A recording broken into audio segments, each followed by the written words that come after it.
Thanks for joining us for another edition of One on One. For the next 15 minutes, we have Marisol Lopez Tromp for the next 15 minutes, and she is number 29 on the AVP list. Welcome, Marisol. Thank you. You're welcome. Now let's get right into it. My first question to you is, how has the transition been from being with the Met Party, then Independent, and then AVP? What's been the most difficult within this transition? And then talk about some of the benefits as well. Okay, being in the MEP for nearly 13 years, that's a long experience, and I believe also I learned a lot of that period of 13 years, and being also not only a member of parliament, but also for 8 years minister of this country. And after that, being an independent member of parliament, that's a huge change, because you go from belonging to a party to being partyless. And in that phase, the benefit is that you can talk directly for the community without dealing with a hassle that's in a party. Right. And also dealing maybe with other colleagues and other thoughts, and you can just say what you think and what's good for the people. The transition after being independent and now into the AVP party, I must say, went very well. I'm very happy at this moment, because it's a very good organized party. And also I had a very warm welcome in this last weeks, and also a very good cooperation with the colleagues to vociferate the opinions and also the challenges that we face, how to address them. And in that, I believe that the process is maybe it took time, but it has been rewardful. But that's great. It's a well-rounded experience. You get a little bit of everywhere. Now, I want to get into, within all the candidates, it's a fact that only 25% of the people listed are female. Now, as a woman, if you are elected into office, what are some of the changes that you would make in terms of benefiting women in the workforce and maybe even perhaps in the household? I'd like you to talk about that. Oh, there's a lot that we can do, still do. We have come a long way with different changes and different things that I've worked on before when I was a minister. But in this period, I believe that something that's still challenging is that we as women still take the caregiving role as a vital part in the education system. We do it with our partners, but still we feel very responsible to make both right, to work at a high level, but also to keep up at home with the kids and with the husband and the family and all the other challenges. And I believe that something that can help us, that will support us in this process, in the working process, is to have two things: a good childcare. And we have a law that is coming to Parliament that regards the quality in the childcare here in Aruba. Let's say not only the space, but also the safety and the level of the teachers and all things like that is important, because we have to be at peace with ourselves when our kids are at the crash or at school. But something that's very important too is that we can have a prolonged day at school, not only for the kids, but also for the youth. And in short, it is like this, that they can have in the afternoon hours school prolonged till, let's say, till 4 o'clock, 5 o'clock. That will make it possible for the kids to get like music at school, arts, sports, the time to interact with the peers at that level, with the teachers, to get guidance with the homework. And that will not only give opportunity to the kids that they use their opportunities at school to develop their talents, but also for the parents that they can work and be sure that their kids are not home alone, and that the kids are not in danger, and that we don't have like kids that are exposed maybe to things that aren't well, to abuse or things like that, and we're sure that they're good taken care of. And it will also make our country more secure, because the kids are busy with things that are positive for the country, especially the kids that have a marginal position in the community, that they will get the space and the chance to develop their potentials. And I believe that that will be a very good support, not only for we as women or for the families, but also for the youth and the kids. So the few extra hours you're suggesting would be more into art. It wouldn't be math, science. No. It would be developing them in a different level. And the talents that they have, and also it can be sports. It can be things. Sports, which would be very important considering the obesity rate. And not every parent can pay for after-school activities for the kids. That is true. And a large part of our community, the kids maybe don't get all the chances that they can have. Okay. And we have a lot of organizations, but still the parents have to go up and down in the afternoon hours. And I'm talking about the reality here in Aruba. You can ask any parent and they will tell you about how they struggle with the challenges from keeping up at work, but also at home. Okay. Now I want to get into something else. When you were with the Met Party, you took a decision that would be considered controversial. It was, I'm referring to when the ministers and the parliament members, whether to get their pension at 60, like everybody else, or a little bit earlier. And you chose to vote against your party. And you knew it would be controversial. I'd like you to discuss, why did you choose to stand your ground? And if you could do it over, what would you change, if you would change anything? I think I won't change anything, because I believe that I didn't vote against the party. I vote against what the party standed for all the years as a Social Democrat Party, and it is to be near the people that are from, let's say, the people in the country that has its age at 60 for the pension. We voted to be just like them, and that's normal, and that's what we stand for, Mervyn and me. And we did it, but we got punished for that, and it's something that the party believed in all those years, and that's why that I see that the party lost its purpose. What it was built for, what it was founded for. And so I don't believe that I voted against the party. I believe I voted for the country. Now, you were with that party for 13 years, like you had mentioned earlier. The backlash, the consequences that came along with it, did you expect it, or was it a bit shocking to you as to how it was handled? I didn't expect to get kicked off the party. It came as a surprise, an unpleasant surprise at that time, because I wasn't in Aruba. It was in the holidays and Christmas time, and I was with my family abroad. And so I heard through the media that we were like expelled. And when I came back, it was all harassment and bullying, and with names and fighting and things like that.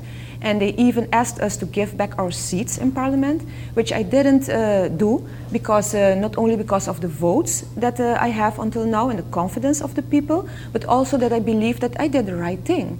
So why should I give up? Right. And that's why I continued working, and that's the reason now why I'm on the AVP list now, and ready and willing to work for another couple of years. So everything happens for a reason. Yes. Now, going back, you were number 2 on the Met Party, and now you're number 29 on the AVP list. How do you feel about that? Is there a certain level? Are you going backwards? Do you ever feel like, because you've been a part of it for so long, how do you feel about that? Surely not going backwards. I feel great.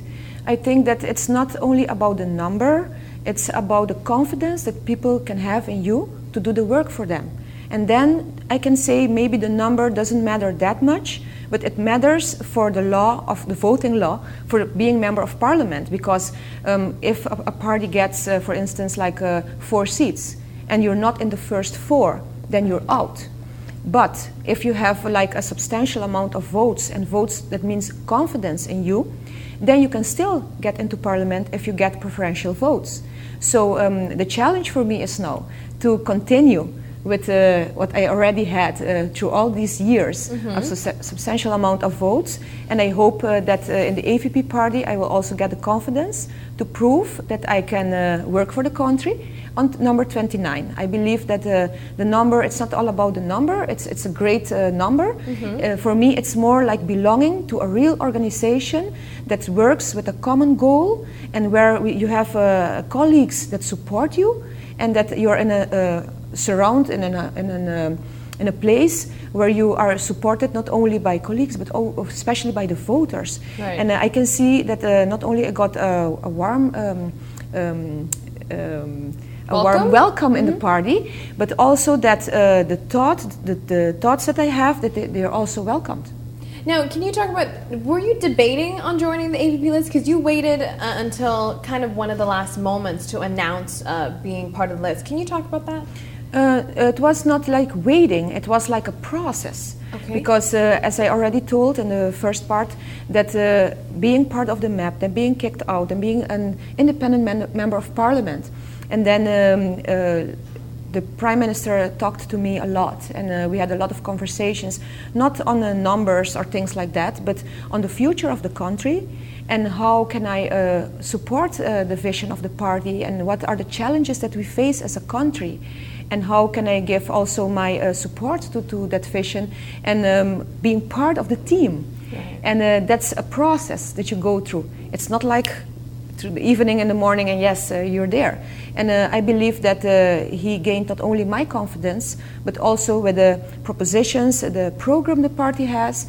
I feel happy with that, and I see that I can support the goals that we have. So you wanted to be 100% sure? before Yeah, you stepped sure, into it, because which it's is- not only about me, it's course. also about my family, it's supporting me in the challenge that I'm taking, because every term is a term. You have no guarantees in politics. It's like every 4 years you got to be elected, and also the people can say, oh no, we don't want this anymore. So you have no guarantee at all. And also the voters, my supporters, the people that have campaigned for me, they also give me the blessing to continue, and that's very important for me.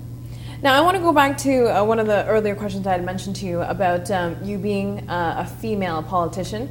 And it is a fact on the island that in a lot of executive positions and employment, women make 25% lower than men.